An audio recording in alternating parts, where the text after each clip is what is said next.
tingnan po natin dito kung ano yung tinatawag na solidifying substance doon sa IBC code. Ibig sabihin po, yung kargamento na liquid, tumitigas siya. So, yun po ang ibig sabihin nun. Sa IBC code po, dalawang criteria. Tingnan muna natin yung isa.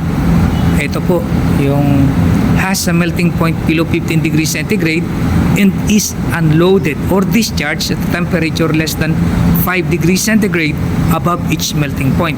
Ibig pong sabihin, kapag ang temperatura, for example, tingnan natin itong benzene. Ito pong benzene cargo ay may melting point na 5.5 at may discharging temperature siya na 15 to 30 degrees. So, ibig sabihin 15 degrees centigrade to 30, that is more than 5 degrees below the melting point.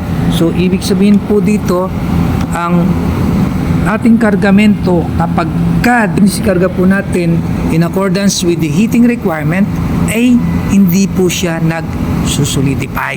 Yan, balikan po natin ng kargamento natin. Yung benzene po, may posibilidad po ba na mag-solidify o tumigas yung ating benzene? Samantalang ang kanyang tingnan po natin ang kanyang melting point is 5.5 degrees centigrade at ang kanyang discharging temperature is 15 to 30 degrees centigrade. Sa unang tingin, wala tayong problema, pero mayroon po, pwede po siyang mag-solidify dahil yung destination po na pwede niyang puntahan doon sa malalamig na lugar, katulad po ng Amerika, katulad po ng Canada, katulad po ng England, katulad po ng France. Marami pong puerto na dinadala ng benzene.